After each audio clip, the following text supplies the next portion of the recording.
Students, till now we have discussed two techniques. First two techniques used in agriculture. First was preparation of soil, in which tilling or plowing of soil is done, and second one was sowing, in which healthy seeds are grown in the field with the help of a seed drill. Now third step in agriculture or during growing a crop is adding manure and fertilizers, the substances which are added to the soil in the form of nutrients for the healthy growth of the plants are called manure and fertilizers.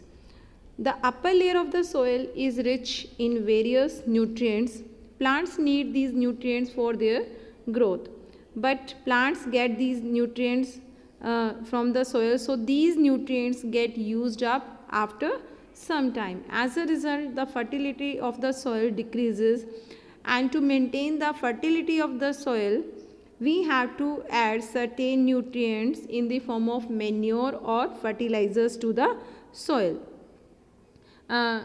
Continuous cultivation of crops make the soil poor in nutrients, so we have to add manure and fertilizer. If we do not add manure or fertilizers to the soil, it results in weak plants and the growth is not good. So we have to add manure and fertilizer. Now you should know what is the difference between manure and fertilizer. Manure are the natural substances, or we can say manure is the natural substance which is obtained by the decomposition of cattle dung, human waste and plant residue. So manure is a natural substance, whereas on the other hand fertilizer is a man-made inorganic salt which is prepared in the factories, and manure can be prepared by the farmers in the field. Fertilizer do not provide any humus to the soil. On the other hand, manure provides a lot of humus to the soil because it is prepared by dead decaying organic matter, and when dead decaying organic matter decomposes, it makes the humus. So we can say manure provides a lots of humus to the soil, whereas fertilizer does not provide any humus to the soil. Although manure is relatively less rich in plant nutrients, whereas fertilizers are more rich in nutrients like nitrogen, phosphorus and potassium, still manure is more beneficial to the soil texture as compared to fertilizer. Firstly, I would like to discuss a activity which is given in your book, that is activity 1.2. It is given in this activity. You have to take 3 pots or 3 vessels which are named A, B and C.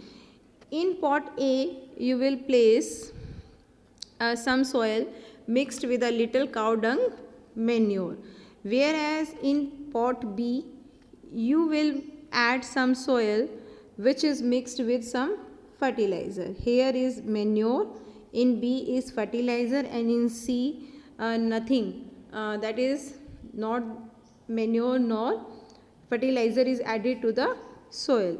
After some day, when you will see the growth, you can see clearly, although more growth is in vessel B, in which fertilizer is added, you will see there is a rapid growth in vessel B. But if I talk about in long term, the manure do not pollute the soil. The use of manure improves soil texture as well as water holding capacity. If I talk about manure, the use of manure is more. It do not affect the soil texture as well as it improves the water retaining capacity of the soil, and it also provides a lot of nutrients to the soil. Although fertilizers also provide nutrients to the soil and they are very good for the better yield of the crops such as wheat, paddy and maize. But what is the main drawback of using fertilizers? Excessive use of fertilizers after some time makes the soil less fertile, and they also cause water pollution and soil pollution. So in order to maintain the fertility of the soil for the long time, we have to replace fertilizers by the organic manure. Or if we do not want to use any manure or fertilizer, we should leave the field uncultivated. That is given in your book also, that is fallow for some time. Here is a fallow means when no crop is grown in the field. So if we want to maintain the fertility of the soil, we should keep the soil uncultivated for some time. The second method which we can use to replenish the soil with nutrients is crop rotation. What is crop rotation? Crop rotation means after growing a crop, we should grow some leguminous plant in the field. What are legumes? The plants which give pulses. What is the benefit of growing pulses in the field?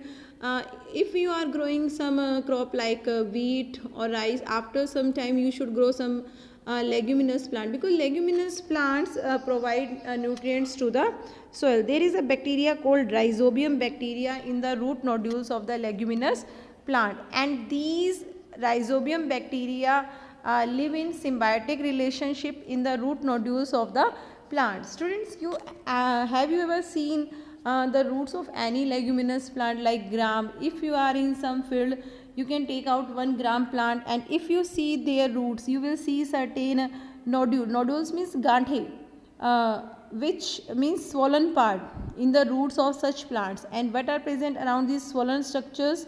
There are certain bacteria called rhizobium bacteria. These rhizobium bacteria have the capability to take nitrogen, because as we know there are lots of nitrogen in the air. There is 78% nitrogen in the air, but plants cannot take directly nitrogen from the air.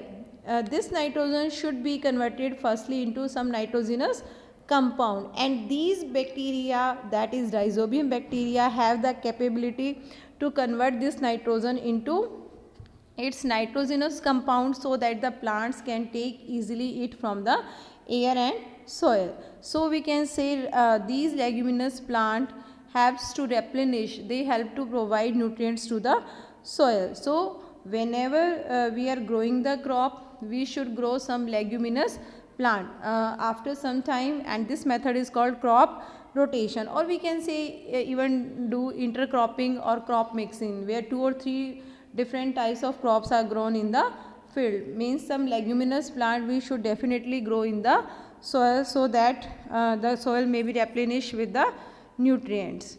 Now as we have discussed that manure do not cause any soil pollution and water pollution, so what are the advantages of manure over the fertilizer?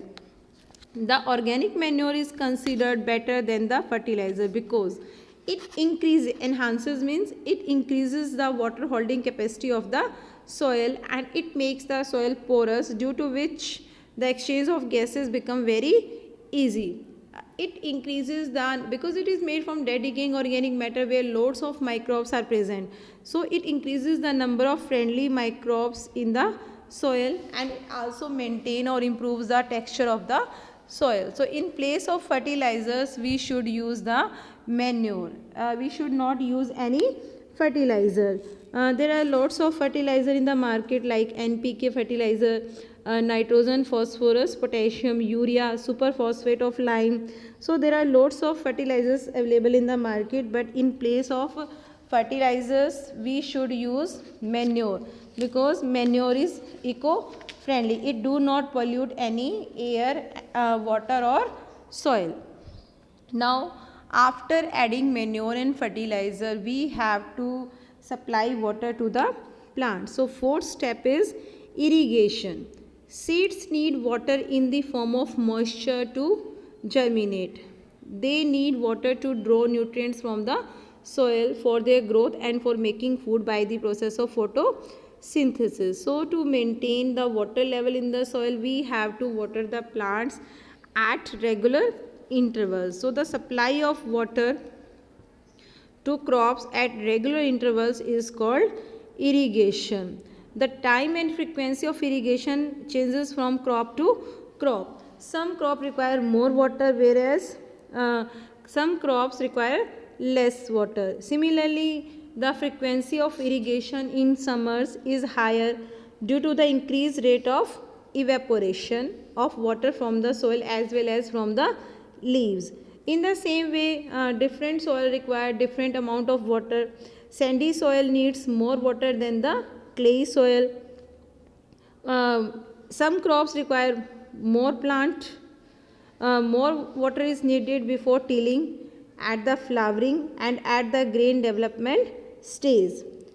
Wheat, gram and cotton crops need irrigation at regular intervals but not the standing water. But on the other hand, some crops like paddy, which is called rice, is transplanted in standing water and needs continuous supply of water. So rice require more amount of water, that's why it is grown in rainy season.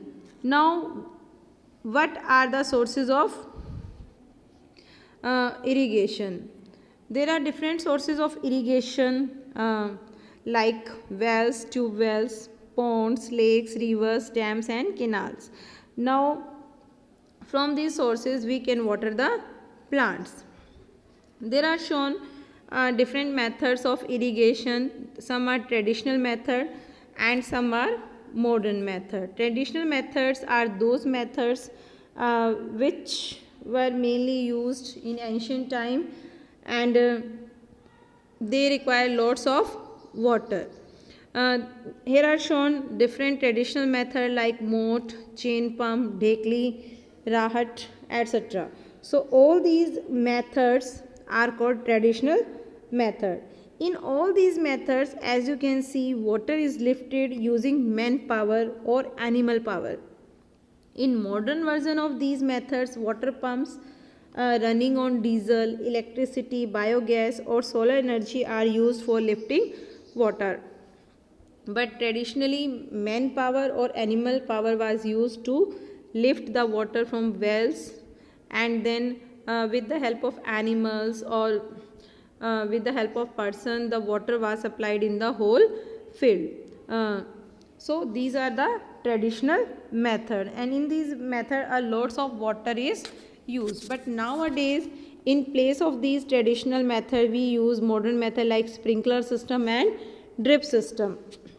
First system is sprinkler system. As you can see, sprinkler system, this system of irrigation is more useful for uneven dry lands. In this system, a network of pipes which is having rotating nozzles on their tops are linked to a main pipe.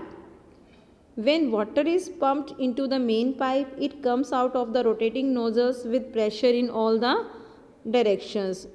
This system saves lots of water and it is very useful for lawns, coffee plantation and several other crops. In our school also, children, you have seen many times this sprinkler system in which there is one pipe and then rotating nozzle pipes come from this main pipe and water is sprinkled in the whole field, in the whole lawn as it is raining. Second method is drip system. This is the best method for watering the plants. In this system, water is released drop by drop just near the roots of the plant, and this is the most economical method of irrigation. It is very suitable for those areas where there is shortage of water, and this method is generally used for fruit and flower plants. What is done in this system? Water is supplied drop wise, as the name is considered. Drip means drop wise up to the roots of the plant, and in this way the water supplied drop wise up to the roots of the plant and it saves a lots of water. Thank you.